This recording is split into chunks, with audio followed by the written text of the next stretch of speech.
From ABSA, going off the beaten track to find solutions. After 200 kilometers of racing at the designated service point, which demanded a 15-minute decontrol, it was Duncan Force and Louis Weichel in their Sasol Nissan Navara that led the procession home. The car showed the scars of a very tough route.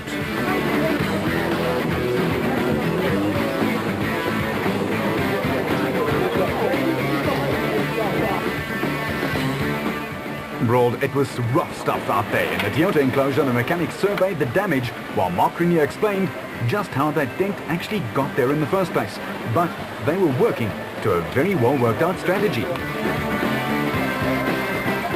We've had a good race up to now. We had a small incident early this morning. We decided let's just take it easy. We've still got a long way to go. Duncan was right there, caught us up in a long straight, and we decided, no, well, you know, we can't keep on like this. We're gonna destroy something. So we let him by, but we've been tagging him all the way. We had a small wrong start just at the back here, and he managed to get a bit away. But we'll see. We've still got 200 k's to go, so hopefully we can put it together. So it's turned into a great contest between Nissan and Toyota. It has been. I hope he returns the favour. We moved over quite nicely for him, so hopefully if we catch him, he'll return the favour. And the vehicle? Everything okay with the car up to now? Yeah, the car's really going great. So the guys have done a tremendous job. I mean, as you can see with the results so far, it's just getting better and better every race. But the final 200 k's were still laying in wait.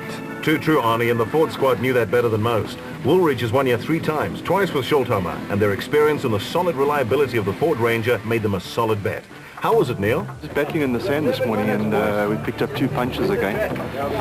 One right near the end here and one a little bit earlier on. The car's washing at the front quite badly. We had to change the dampers last night, and I'm not quite sure if we got the settings 100%, but although it's okay. We've lost a bit of time to the leaders, but we've still got 200 k's to go. So keep it going. A common theme in off-road racing, just keep it going. And the thorns and severe Kalahari bush was hell on the car's branding. Variawa and Rousseau sprinted to the DSP with a look of glee in their eye. They hadn't been in this position in a while and were relishing the opportunity. And what an opportunity it proved to be for them. Krobler then also made his way to the Nissan paddock, but for the Total Motorsport lads, it was dusty and very hard in the trenches. Baie tight, vinnig, baie tight, maar baie stowwerig. Enige probleme met die kar tot dusver, Siegfried? Geen probleme sover nie, ons het 'n clean run, net 'n bietjie stof, verder gaan ons nou maar net aangaan tot by die einde. You see, there's that theme again. Just do it, as the saying goes. Grenier and Birkin saddled up and rode on out. While Nissan Motorsport manager Glenn Hall contemplated some damage to Grobler's car, and Grobler contemplated the last 200 k's. Yeah, very, very well. We didn't have any problems this morning, except a lot of dust, but the car is going very, very well. And I think we're on the pace, and I'm not sure what the times are at the moment, but we're happy. I think there's another 200 kilos. If we can go that well further on, I think we can run on to a good place. Now, Hannes, it looks like you've caught up 5 or 6 minutes. A great run? That's possible. That's possible. But I'll be glad if we can take another 5 minutes, then we're going to be close. Mr. Positive, as always. For Nick Harper and the big Atlas Copco bat, there were several positives after almost coming to grief, trying to get by Variawa. Just before the DSP now lost the place. But we caught up to Shamir early on and tried to get through, but it's very dusty. Almost crashed, so we back down again, wait for another opportunity, you know. But now it was time to recall their win 2 years ago. Good experience to draw on. Yeah, this is our home stretch, so a lot often happens in the last 50 k's of the desert. So we've won it before in the last, took the lead in the 100 k's to go 2 years ago, and won it like that way, so anything can happen from now on, you know. The Colin Matthews-Alan Smith combination were keeping a beady eye on the proceedings and were pleased with their day's work, dusty or not. No, it's good. It's very dusty. Haven't had any yet. We just took Atlas Copco right now, 3 minutes before the end. We've been stuck in the dust the whole day. Alfie's had a puncture or two. He's overtaken us. We've let him pass. The Ford's come past. Nearly hit a Toyota. Caught him at the D-control.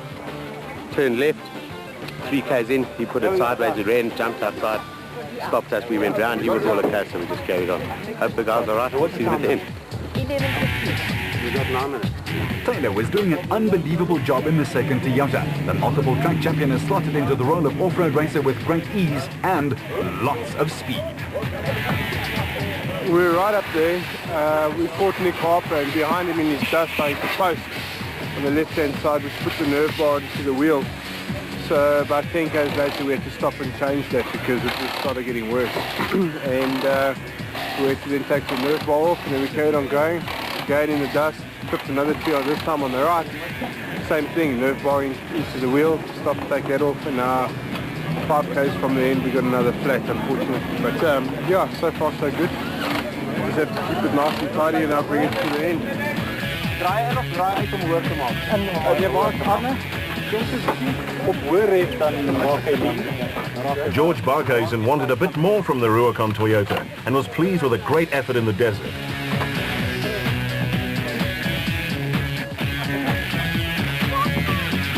Michael Whitehouse himself was wearing a rather large smile. In fact, you could almost spy it through their helmet. They were ideally placed for a podium finish. Just running in hot temperatures, you know, the radiators we can lift for next race, but otherwise we're keeping a steady pace going. But just really which one of us can keep the temperatures down. But otherwise it's going right, eh? And conditions out there, Mike? Nice racing, eh? Like very tight and on nice flying section, so it's awesome, eh? And the change from navigating to piloting the region racing back yourself, how's that been for you?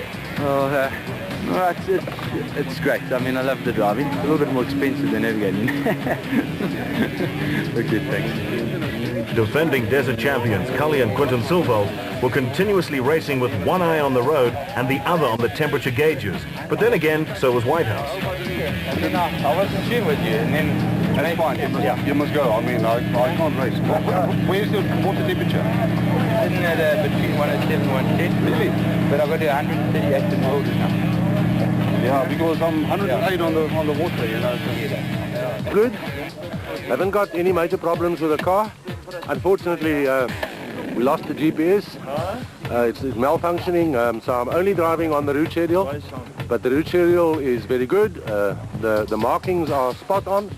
So we are doing quite well without the GPS. I think that is a big compliment to the organisers for the way they marked the route.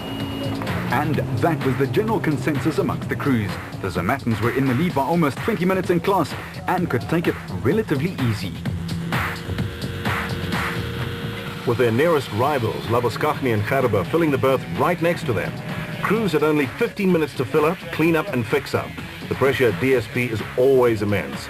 2 wins this season have already taken the Raconics Nissan Hardbody to the top of the Class D Championship, but now they were feeling the pinch.